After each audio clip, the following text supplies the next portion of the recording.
ఆ, అయోగ్యముగా పాలు పంపులు పొందితే ఏం జరిగిందని చెప్పాను. ఏమిటా శిక్ష? వినండి, మీ చెవులు పెట్టి వినాలి జాగ్రత్తగా. ఏమిటి మన మీదకి వచ్చే శిక్ష? ఒకటి, బలహీనులం అయిపోతాం. మొదట బలహీనత వస్తుంది, మన బలం దెబ్బతింటుంది. రెండు, రోగులం అయిపోతాం. మూడు, మరణిస్తాం. అదే కదా అక్కడ రాసింది. అయోగ్యముగా ఎవరైతే పాలు పంపులు పొందుతారో, చదవండి ఆ మాట. కొరింథీ పత్రిక 11వ అధ్యాయం ఎన్నో వచ్చింది అక్క? 27వ వాక్యం. కాబట్టి ఎవడు అయోగ్యముగా ప్రభు యొక్క రొట్టెను తినునో, ఆయన పాత్రలోని త్రాగునో, వారు ప్రభు యొక్క శరీరమును గూర్చి రక్తమును గూర్చి అపరాధి అగును. కాబట్టి ప్రతి మనుషుడు తనను ఎవరికి వారమే మనం ఏం చేసుకోవాలి? పరీక్షించుకోవాలి.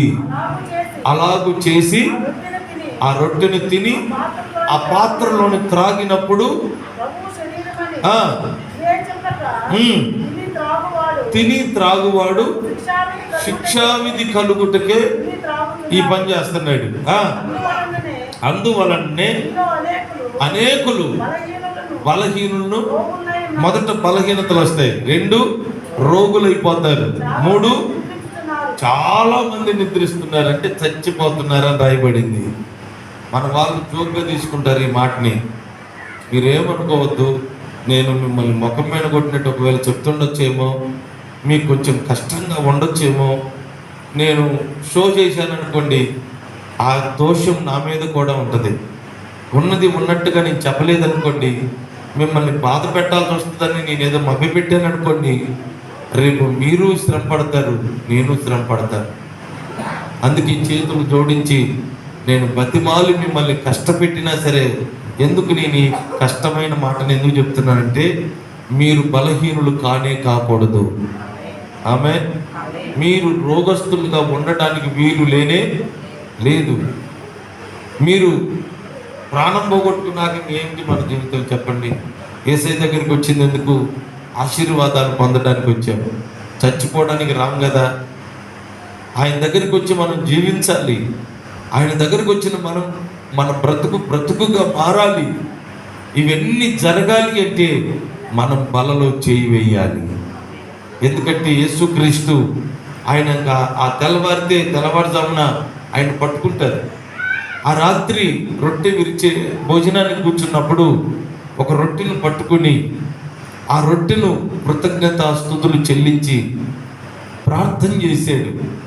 అప్పుడు మొదట రొట్టె మనకు తయారు చేసిన రొట్టెది, మన చేతిలో బన్నేది. ఎప్పుడైతే ఆయన ప్రార్థన చేసి కృతజ్ఞతాస్తుతులు చెల్లించి దానిని ఆశీర్వదించి విరిచెను అని రాయబడింది. దేవుని స్తోత్రం. అంటే ఎప్పుడైతే దాన్ని ప్రభు ఆశీర్వదించాడో సకల ఆశీర్వాదాలు ఆ రొట్టెలోనికి వచ్చేసాయి. జాగ్రత్తగా వినండి. ఆ రొట్టెలోనికి ఎప్పుడైతే వచ్చాయో ప్రభు చెప్పాడు, నిజమైన ఆహారం నా శరీరం అన్నాడు. నన్ను భుజించిన వాడు ఎన్నటికీ మరణించడు అని చెప్పాడు. ఆయన రక్త మాంసాలలో పాలుభాగస్తులమైన మనం మరణానికి పాత్రులము కాము, నిత్య జీవానికి వారసులం అయిపోతాం. చప్పట్లు కొట్టొచ్చు, మీరు కూర్చోకూడదు. హల్లెలూయా. చూడండి, దేవుని సన్నిధిలో మనం పొందవలసిన ఆశీర్వాదం అది. యేసు రక్తం ఉందనుకో, ఆ రక్తాన్ని మనం ఎప్పుడైతే స్వీకరిస్తున్నామో, మన దేహంలోనికి ఎప్పుడైతే వెళుతుందో, ఆ రక్తంలో ఎప్పుడైతే కలుస్తుందో, నీ లోపల ఉన్న ప్రతి రుగ్మతలన్నీ, రోగాలన్నీ, వ్యాధులన్నీ, నీ బలహీనతలు, నీ మెంటల్ టార్చర్ అంటుంటారు ఒక్కొక్కరు, అలాంటివన్నీ సంపూర్ణముగా నయమైపోతాయి. ఆమె ఈ రక్త మాంసాలలోనే ఇన్ని ఆశీర్వాదాలు. మన జీవితానికి అవసరమైన ప్రతి ఆశీర్వాదం ఆయన రక్త మాంసాలలోనే ఉన్నాయి. నా మనసు బాగలేదు, నేనంత కరెక్ట్గా లేను, నేను తీసుకోవడానికి నాకు మనస్సాక్షి లేదు, తీసుకోవటం ఎందుకు, రోగాలు తెచ్చుకోవటం ఎందుకు, మానేస్తే పోలేదా, అని మానేశారనుకోండి, మీరు దూరంగా ఉన్నది రక్త మాంసాలకు కాదు, యేసయ్యకే దూరం అయిపోయారు. అసలు ప్రభువునే దూరం చేసుకున్న తర్వాత ఇంకేంటి నీ భక్తి, ఇంకేంటి నీ జీవితం? యేసయ్యే లేకపోతే ఉపయోగం ఏముంది అంటారు? మీకు ఒక సంగతి చెప్తారు వినండి. ఈరోజు వాక్యం ఏడబడేటట్టుంది మనం. ఒక ఆమె, నేను బండి వేసుకొని పోతున్నా, ఒక చోట పంపుకు దగ్గరికి నీళ్ళ కోసం బిందె తీసుకొని వచ్చింది.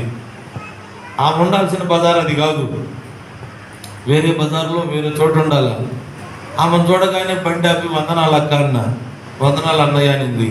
నువ్వేంటక్క ఏడున్నావు, ఈ ఏరియాలో నీకేం పని, ఇక్కడ ఇంకెందుకు వచ్చావు నువ్వు అన్న.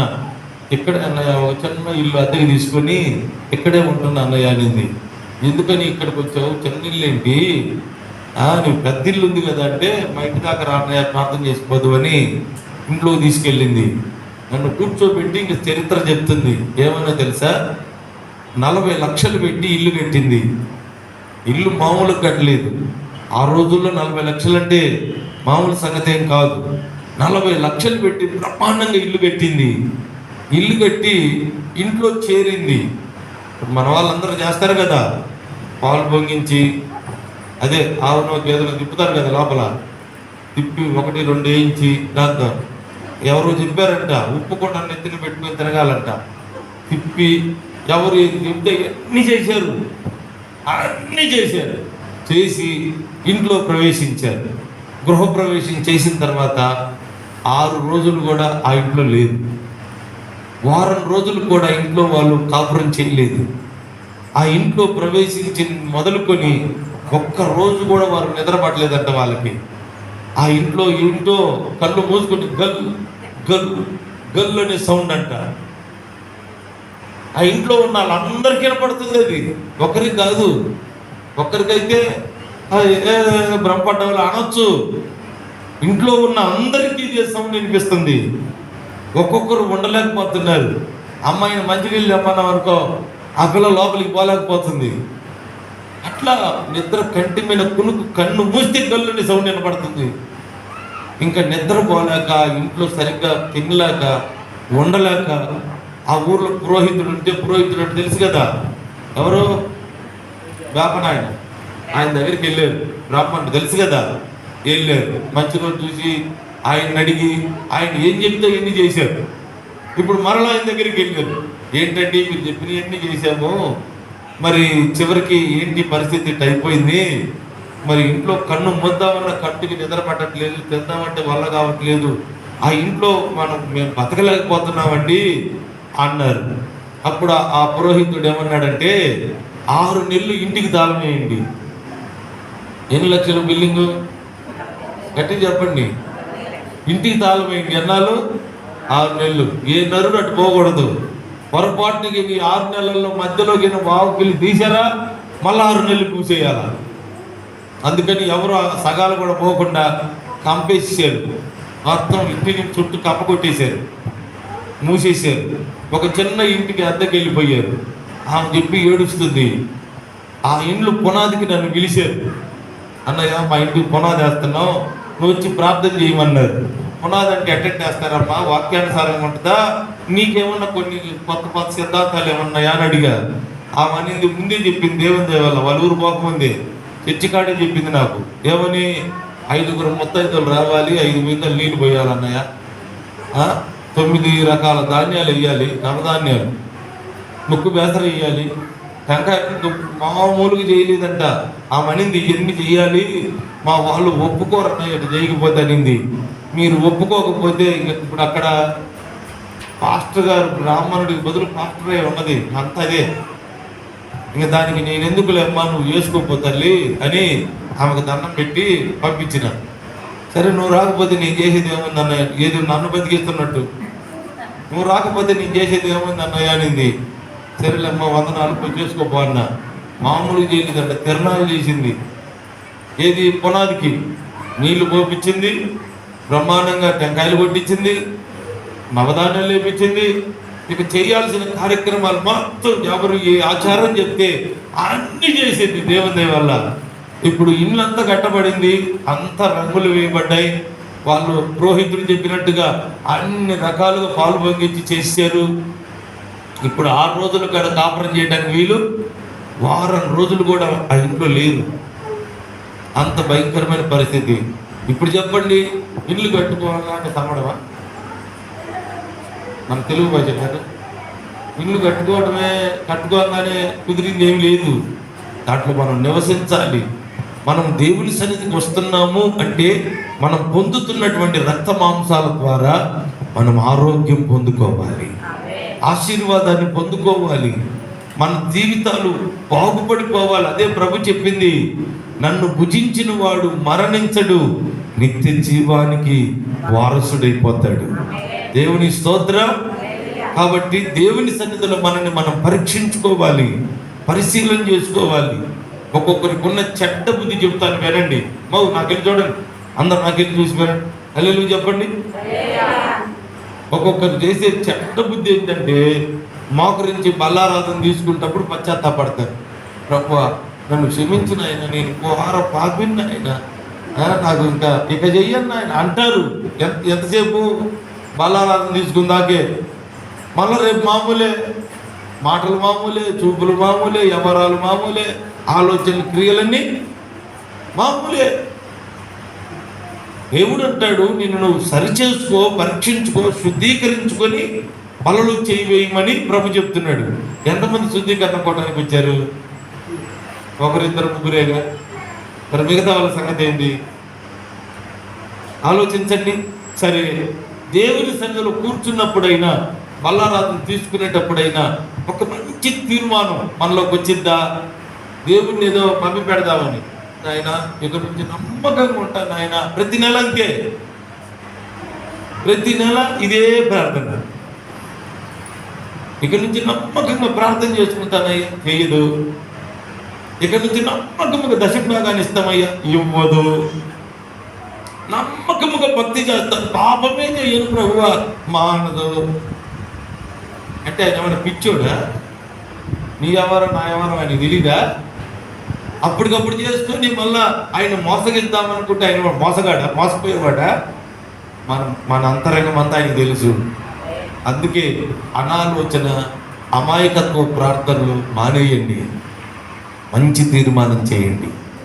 మిమ్మల్ని ప్రభు ఆయుష్మానుభవ అని దీవించునుగాక, దీర్ఘాయుష్మంతులుగా మిమ్మల్ని మార్చునుగాక. మీ జీవితాలు ఫలభరితంగా మారాలి. మీరు ఎక్కడికి వెళ్తే అక్కడికి ప్రభు మీతో రావాలి. మీరు ఏ పని చేసినా ఆశీర్వాదకరముగా మీరు మారాలి.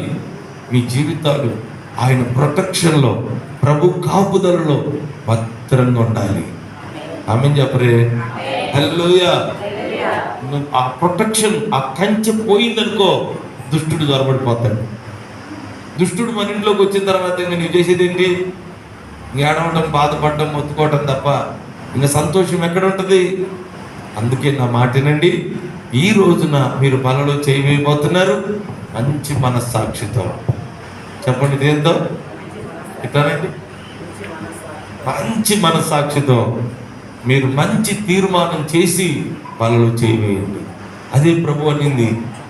మనుషులు తమను తామే, ఎవరికి వారే పరీక్షించుకొని సరిచేసుకొని బలలో చేయి వేస్తే ఆశీర్వదించబడతారు. లేకపోతే దాన్ని పెద్దగా లెక్క చేయలేదనుకోండి, ఇదిగో బలహీనులం అయిపోతామట, రోగులం అయిపోతామట, చచ్చిపోయే ప్రమాదం ఉందండి.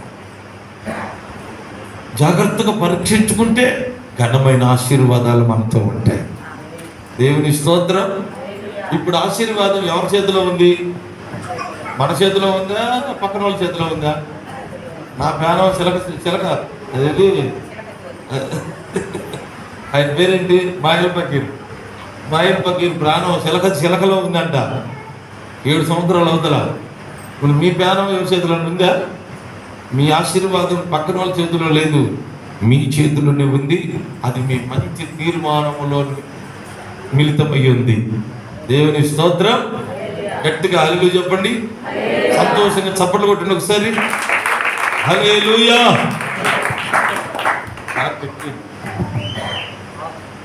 బైబిల్ గ్రంథంలో నుండి చక్కగా ఒక మాటను చదువుకుందాం. యెహోషువ గ్రంథం 14వ అధ్యాయం 6వ వాక్యమును మనం చదువుకుందాం. మీ పరిశుద్ధ గ్రంథాలను తెరచి చక్కగా ఈ మాటలను ధ్యానిద్దాం.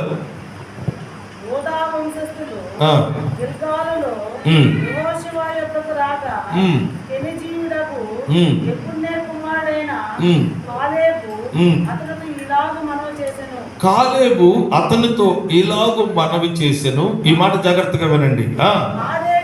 కాదేషు దైవజనుడైన మోషేతో యెహోవా నన్ను గూర్చి నిన్ను గూర్చి చెప్పిన మాటను నువ్వు ఎరుగుదువు. ఆమేనండి. హల్లెలూయా. దైవజనుడైన మోషేతో నిన్ను గురించి నన్ను గురించి దేవుడు చెప్పిన మాటను మనము ఎరుగుదుము. అర్థమవుతుందా? సరిగ్గా వినాలి. ఇక్కడ కాలేబు గురించిన కొన్ని విషయాలు ఇక్కడ ప్రభు సన్నిధిలో ప్రస్తావించుకుంటున్నారు. యెహోషువ కాలేబు ఇద్దరు మాట్లాడుకుంటున్నారు. మన ఇద్దరిని గురించి, నిన్ను గురించి నన్ను గురించి దైవజనుడైన మోషే ద్వారా ప్రభు మాట్లాడిన మాట మనము ఎరుగుదుము అని మాట్లాడుకుంటున్నారు.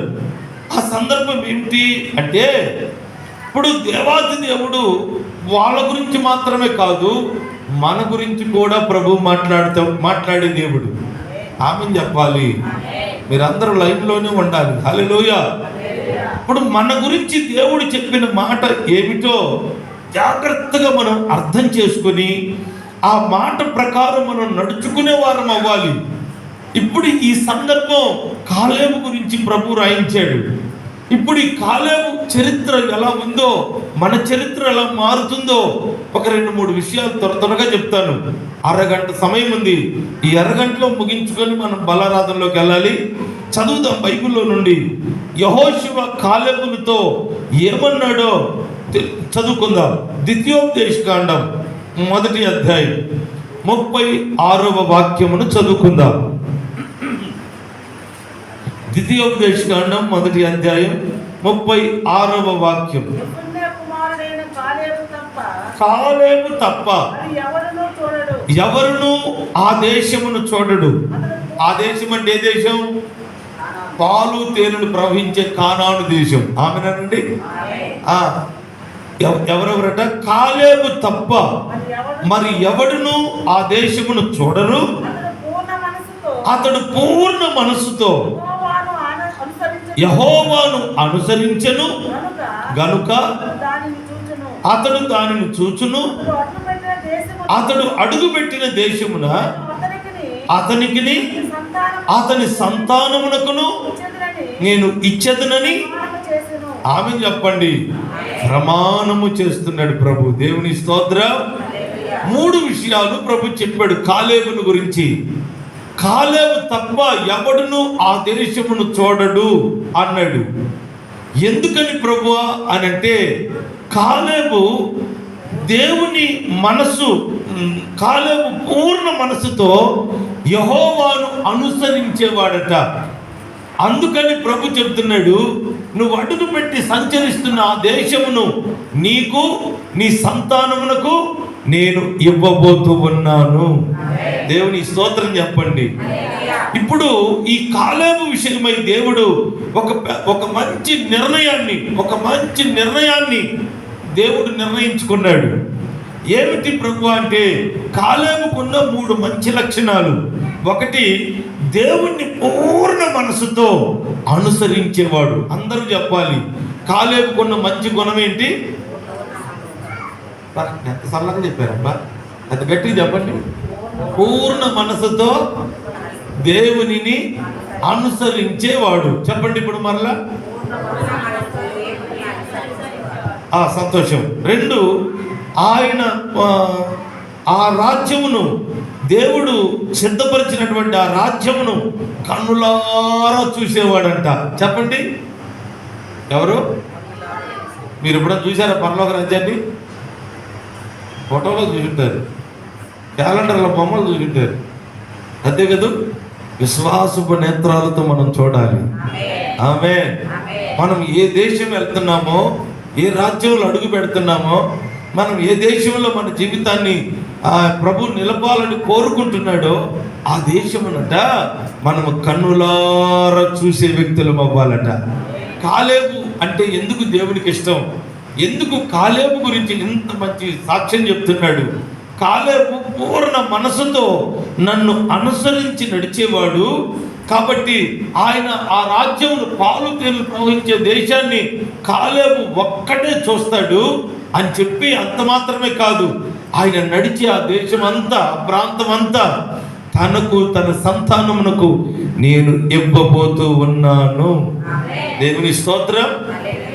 దేవుడు కాలేబుని గురించి ఇలా మనసులో అనుకుంటున్నాడు.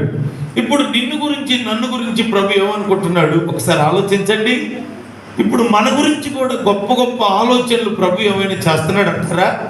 మన గురించి, నా కుమార్తె, నా కుమారుడు కష్టపడుతున్నాడు, శ్రమ పడుతున్నాడు, ఇబ్బందుల్లో ఉంటున్నాడు, రకరకాలుగా బాధలు పడుతూ పేదరికంలో ఉండి కూడా నన్ను అనుసరించే విషయంలో నమ్మదగిన వాడు, పూర్ణ మనసుతో కాలేబులాగా నన్ను అనుసరించి నడుస్తున్నాడు అని నీ గురించి, నా గురించి ప్రభువుకైనా తలస్తే ఆయన ఖచ్చితంగా మిమ్మల్ని గొప్ప చేసే దేవుడు.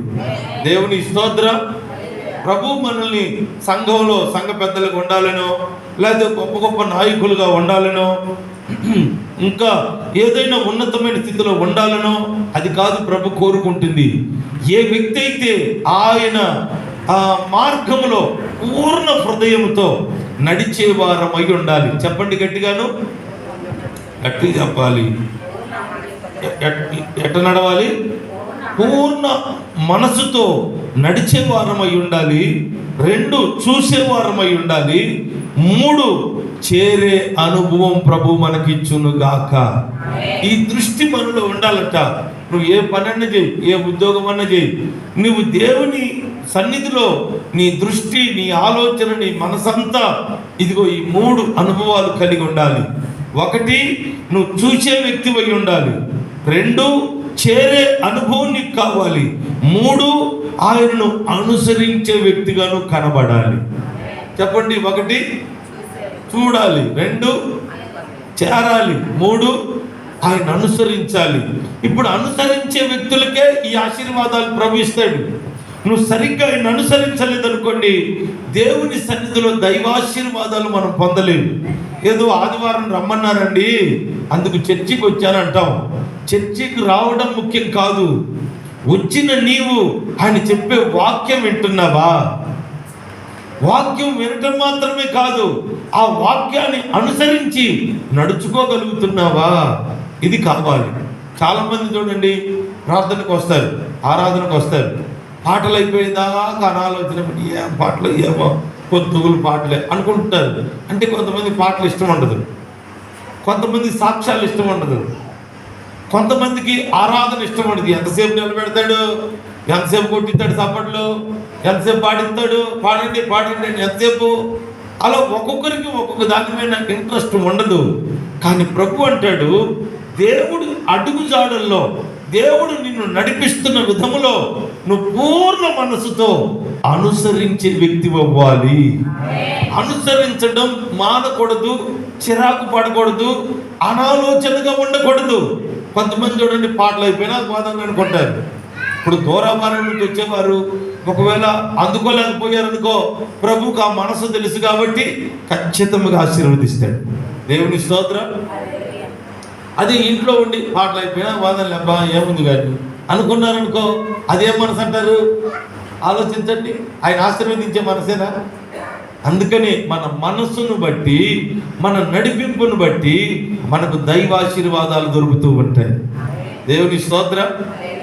అల్లు చెప్పండి, అర్థమవుతుందా? మన మనస్సాక్షి సరిగ్గా లేకపోతే, మన మనస్సు ఆయన అడుగుజాడల్లో నడవకపోతే ఆయన ఆశీర్వాదాలకు మనం యోగ్యులం కాదు. 1 ఆయన అనుసరించాలి, ఆయన అడుగుజాడల్ని. 2 కన్నులారా చూడాలి. 3 చేరేవారం అవ్వాలి. ఆమె చెప్పండి. ఆయన అనుసరించే విషయంలో మనం జాగ్రత్త కలిగి ఉండాలి. మనం అనుసరించకపోతే ఏం జరిగిందో ఒక మాట చెప్తాను. సరిగ్గా మనం అనుసరించకపోతే ఏం జరుగుతుందో కూడా ఒక మాట చెప్తాను. చదవండి. సంఖ్యాకాండం 14వ అధ్యాయం 23వ వాక్యం. అన్న మాట స్పష్టంగానే ఉందా? ఓకే.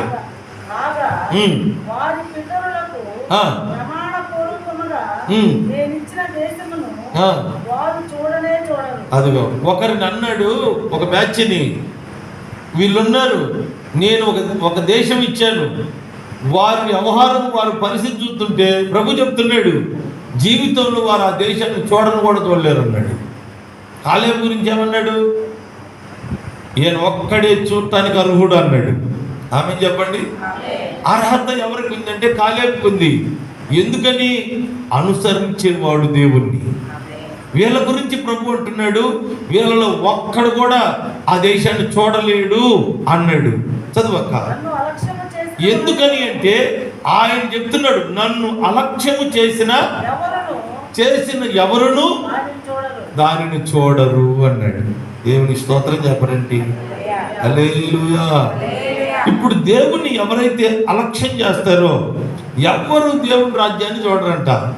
ఎవ్వరు దేవుని ఆశీర్వాదాన్ని కూడా చూడలేరు. పొందే తర్వాత సంగతి, అనుభవించే తర్వాత సంగతి. చూడాలి ముందు, అది చూడాలి, రుచి చూడాలి. మీరు చూడండి. ఒకటి, నువ్వు దేవుని సన్నిధిలో ఆయన అనుసరించే వ్యక్తివైతే మొదట నీ ఆశీర్వాదం కన్నులతో చూస్తావు. ఆమె చెప్పండి. ఇప్పుడు ఇల్లు లేదనుకో, ఒక మంచి ఇంటిని నువ్వు చూస్తావు కన్నులారా. రెండు, ఆ ఇంటిలో నువ్వు చేరతావు. నీకు అర్హత లేదు, లెక్క ప్రకారం చెప్పాలంటే యోగ్యత లేదు, కానీ నువ్వు దేవుని అడుగుజాడలో నడుస్తున్నావు, ఆయనను అనుసరించే విషయంలో యథార్థంగా ఉన్నావు. అప్పుడు ప్రభు అంటున్నాడు, మొదట నువ్వు కన్నులారా చూస్తావు, రెండు, నీవు అందులో ప్రవేశిస్తావు. దేవుని స్తోత్రం.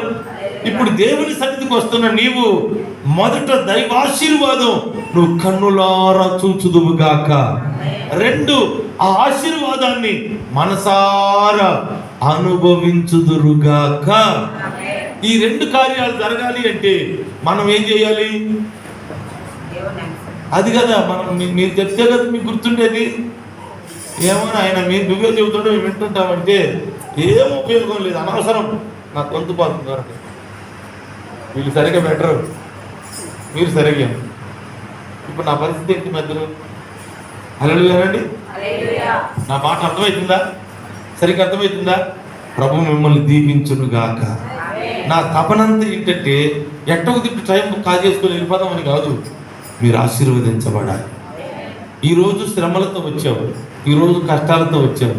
నువ్వు మరలా ఇంకొక వారం ఆ కష్టాలతో నువ్వు రాకూడదు, ఆ శ్రమలతో నువ్వు రాకూడదు. నీకున్న బాధలు, శ్రమలు, కష్టాలన్నీ ఈ రోజుతోని ఇక్కడే సంపూర్ణముగా సమాధి చేయబడాలి. ఈ రోజు నుండి ఆయన సిద్ధపరిచిన ఆశీర్వాదాలు మీరు పొందుకొని ఇంకొక వారం మీరు వచ్చేటప్పటికి ఆశీర్వాదకరముగా మీరు రావాలి. ఎన్ని రోజులైనా పాడిందే పాట, పాసిపల్ల దాసుడా అని ఏదో ఒక సామెత ఉంటుంది, నువ్వు మారు నేను మారు, రెండు దొంగ అంటుంటారు కదా, అట్ట అయిపోకూడదు మనం. ఓకేనా? శ్రద్ధగా వినండి, దైవ దీవెన పొందండి, నిద్ర రాని మాకండి. అది ఉంటే మరి దేవుని వాక్యం చేస్తుంటే కొంతమందికి ద్వారమైనట్టే ఉంటుంది. చిన్నపిల్లలు చూడండి, ఉయ్యాల్లో పెట్టి పాట పాడుతుంటే ఊగుతా ఉంటే హాయిగా నిద్రపోతారు. చూడండి, వాక్యం చూస్తుంటే హాయిగా నిద్రపోతుంటే దీంతో మరి ఫ్యాన్లు ఏమన్నా ఆపమంటారా? చెమట పట్టిందంటే నిద్ర రాకుండా ఉంటుంది. వినాలి, మీరందరూ శ్రద్ధగా వినాలి. అరే రే రే రే అల్లరి చేయకూడదు.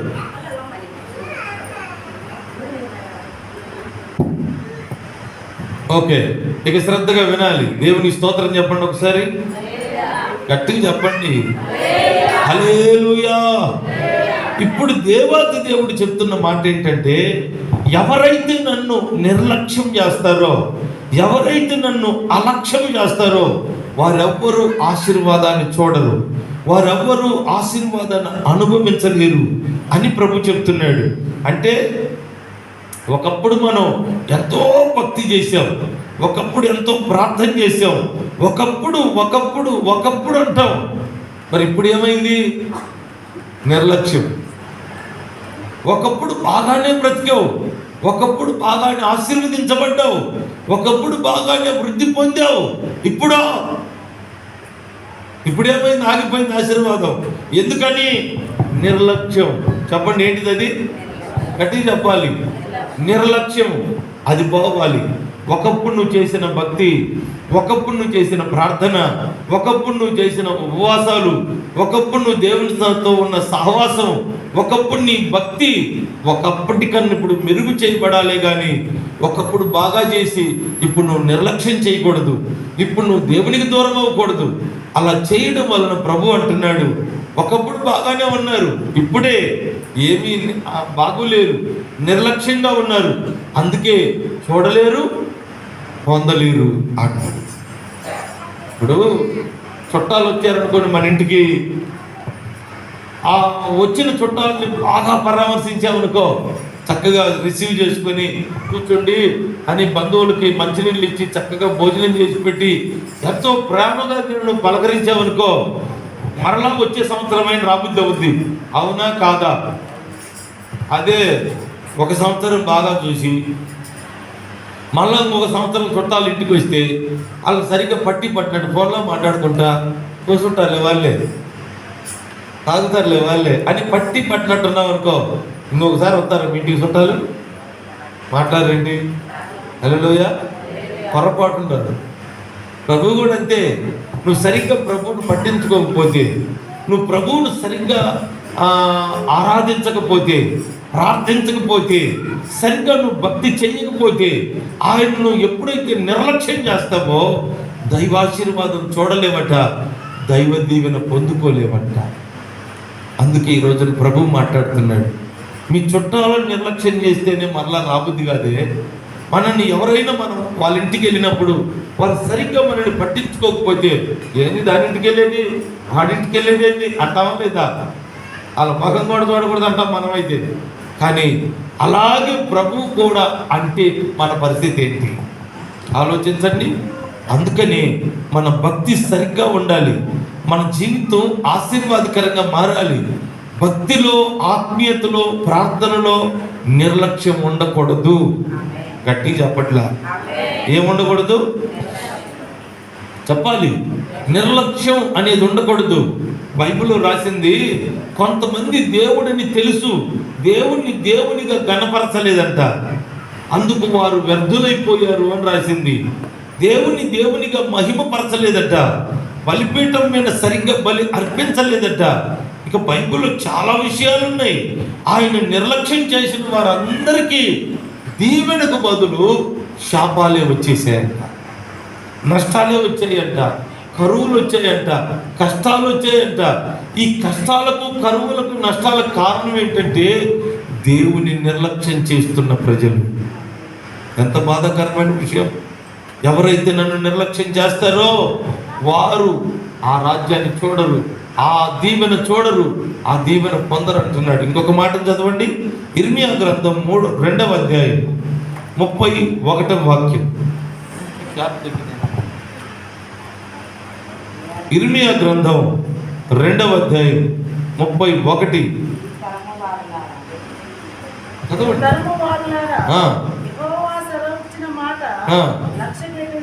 యెహోవా సెలవిచ్చిన మాట లక్ష్య పెట్టండి.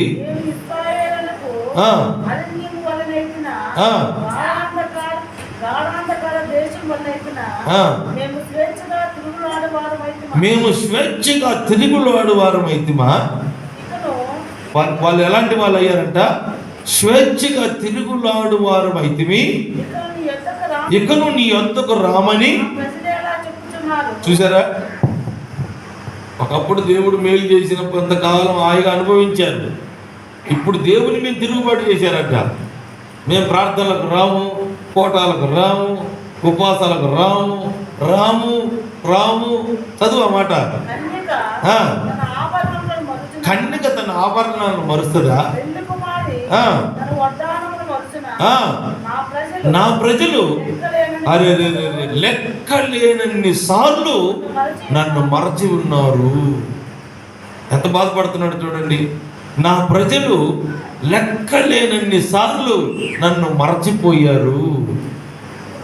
ఎంతమంది దగ్గర సెల్ ఫోన్లు ఉన్నాయి? సెల్ ఫోన్ మీ చేయి చూపించండి. ఇప్పుడు దాగిపోయి దాగిపోయారు. కానీ సెల్ ఫోన్ ఉన్న వాళ్ళందరూ నా దగ్గర రవేనా మీకు లేదు అట్లా అనొచ్చుగా. సెల్ ఫోన్ ఉన్న వాళ్ళందరూ చేయి చూపించండి.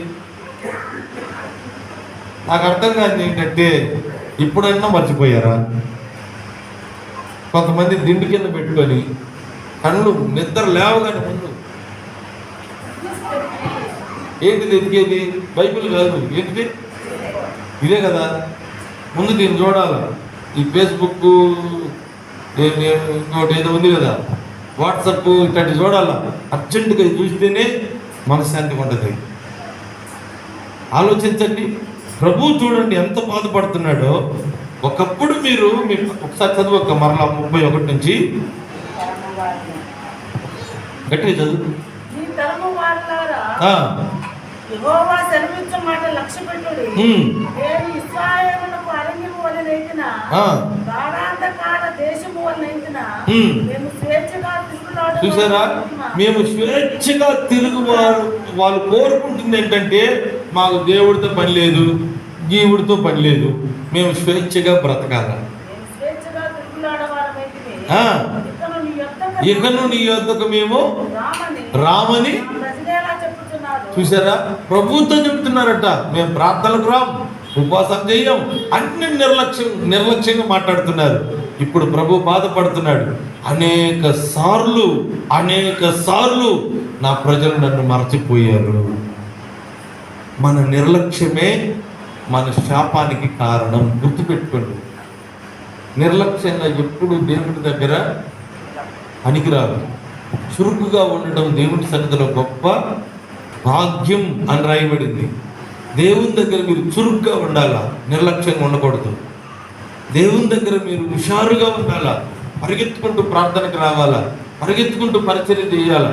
దేవుని సన్నిధిలో ఉపవాసం ఉండడానికైనా, ప్రార్థన చేయడానికైనా, ఆరాధన చేయడానికైనా, ఆయన కార్యక్రమాలన్నిటిలో మీరు హుషారుగా ఉన్నవారు, చురుగ్గా ఉన్నవారు అవ్వాలి. దేవుని స్తోత్రం. అనాలోచనగా ఉంటే, నిర్లక్ష్యంగా ఉంటే జీవితాలు శాపంగా మారతాయి. ప్రభు అది అంటాడు, అనేక మార్లు మీ వైపు చేతులు చాపాను, నా వైపు మీరు రాలేదు, మీరు నిర్లక్ష్యంగా జీవించారు. ఈ నిర్లక్ష్యమే మీ శాపానికి, మీ నష్టానికి, మీ కష్టానికి కారణమవుతుంది. భక్తిని ఎప్పుడు నిర్లక్ష్యం చేయొద్దు. ప్రార్థన ఎప్పుడు నిర్లక్ష్యం చేయొద్దు.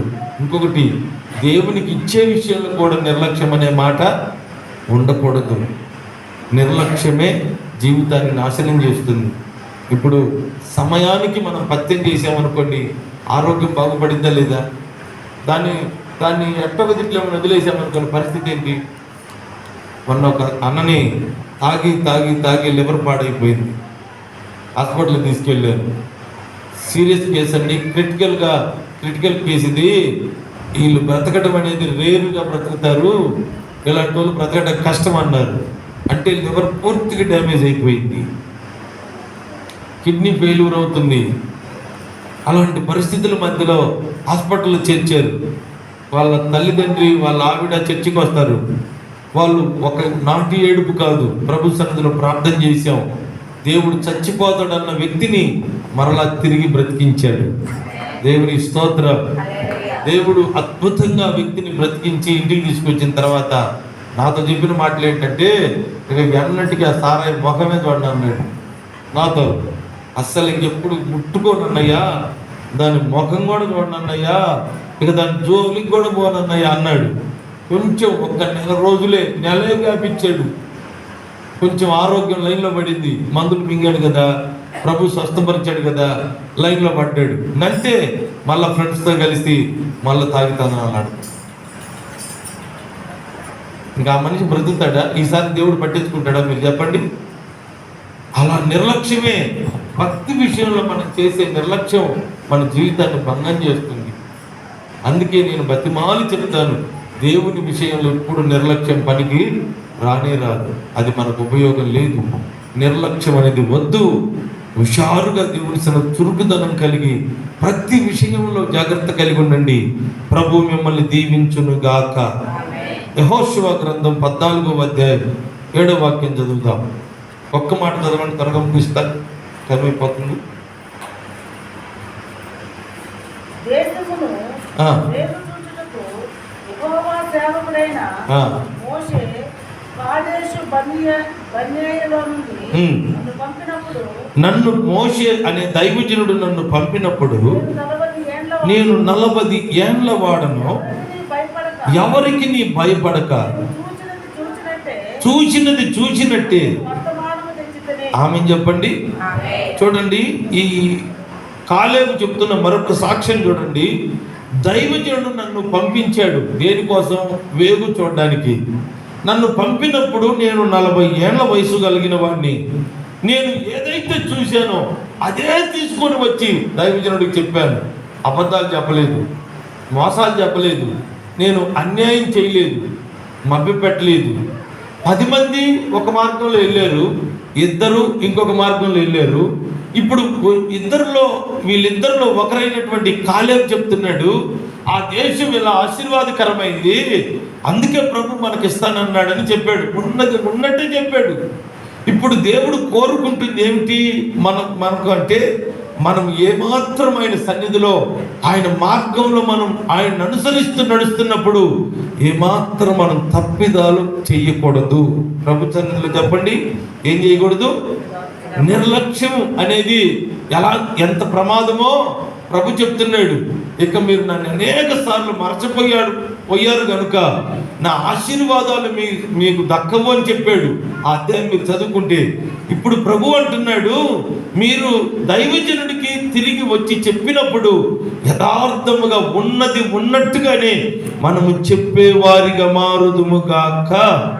వర్తమానం ఏదైతే చూసామో, ఏదైతే మనం కన్నులారా చూసామో ఉన్నది ఉన్నట్టే మనం చెప్పాలి. అంతేనా కాదా? హల్లెలూయా చెప్పండి. ఆ మధ్య అనౌన్స్మెంట్ మీటింగ్స్ అప్పుడు అనౌన్స్మెంట్కి పంపించారు.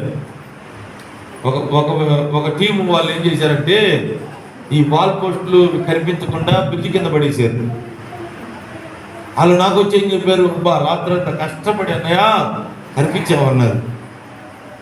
తీరా ఎవరో మన సహోదరులు అలా వెళ్తూ అలా కిందకి వెళ్ళి చూస్తే మొత్తం మన పాంప్లెట్లు, మన వాల్ పోస్టులు అన్ని బ్రిడ్జి కింద పడేసారు. ఆ రూటుకు పోయిన బ్యాచ్ నాకు అబద్ధం చెప్పారు. నేను నమ్మాను, కానీ వారు చేసిన తప్పు దేవుడు చూడటం లేదంటారా? ప్రభు ప్రతిఫలం ఇస్తాడా? ఒక్కొక్కసారి మనం అనుకుంటాం పాఠానికి ఏం తెలుసులే అని. నాకు తెలియకపోవచ్చు, మన ఎవరమంతా ఆయనకి తెలుసు. హల్లెలూయా గట్టి చెప్పాలి. హల్లెలూయా. కొందరు చూసినట్టు చెప్పరు. ఎంత చూస్తే ఎంత చెబుతారు? మామూలు కాదు మన వాళ్ళు.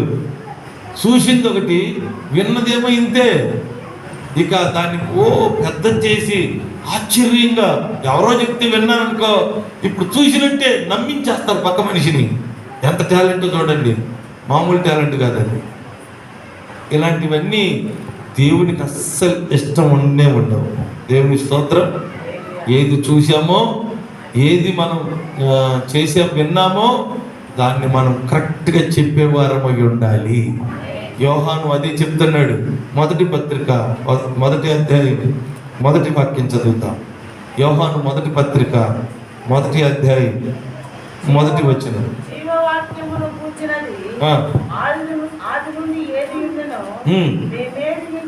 అదిగో మేము ఏది వింటిమో, కన్నులారా మేము ఏది చూచితమో, ఏది మేము నిదానించి కనుగొంటిమో, మా చేతులు దేనిని తాకి చూచినో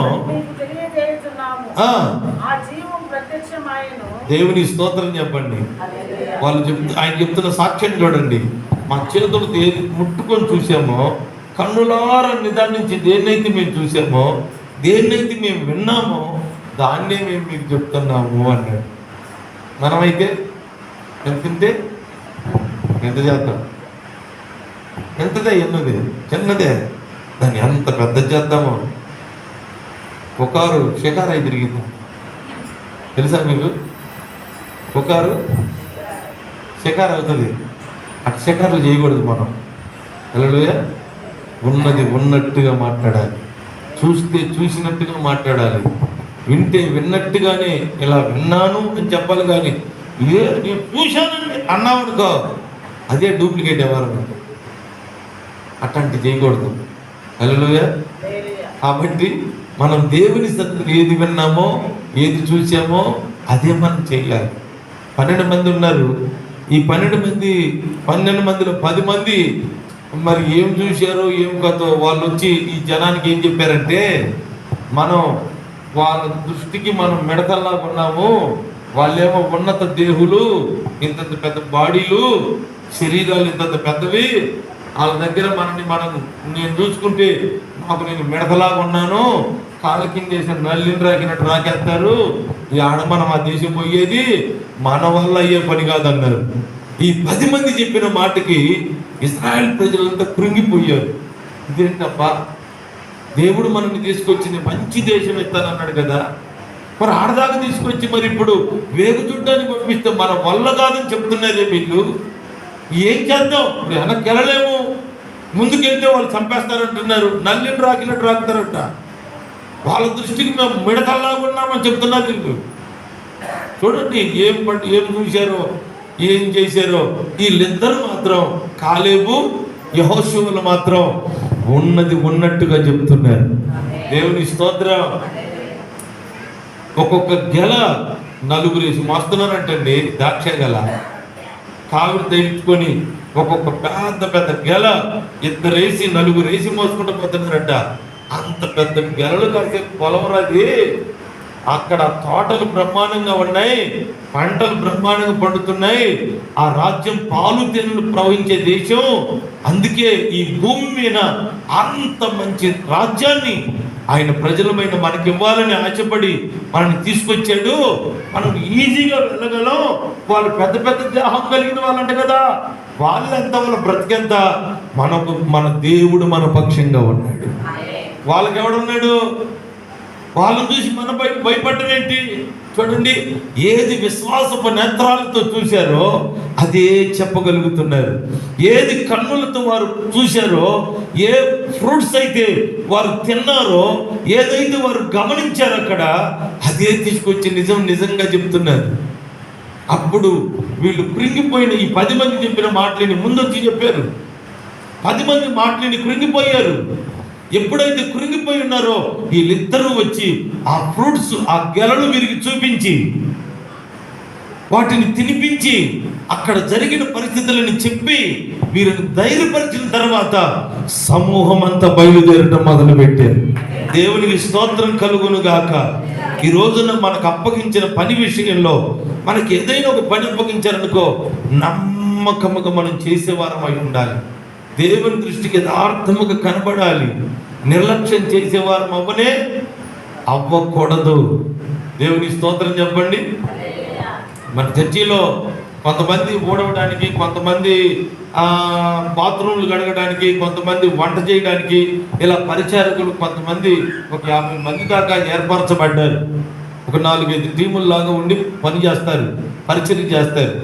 ఒక్కొక్కరు దొంగలు ఉంటారు వాళ్ళల్లో. కొంతమంది ఏమో నా దేవుని పని నమ్మకంగా చేస్తే ఈ దొంగ బ్యాచి ఆ లంట్లు కడుగుతుంటే పోతా ఉంటుంది. మాట్లాడదు, కాదుకూడదు అని గట్టిగా అడిగామనుకో,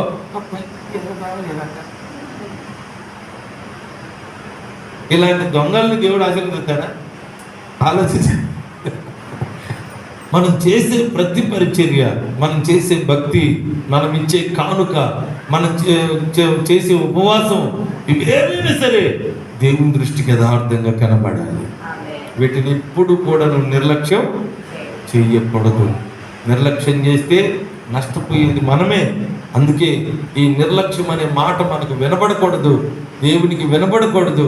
మనం ఆయన సన్నిధిలో నమ్మకముగా చూసినట్టు చెప్పింది చెప్పినట్టుగా చేసి ఆయన అడుగుజాడల్లో నమ్మకముగా నడిచి ఆయన దీవెనలు కన్నులారా చూసి అనుభవించుదుముగాక. తలలో వంచండి, ప్రార్థన చేసుకుందాం.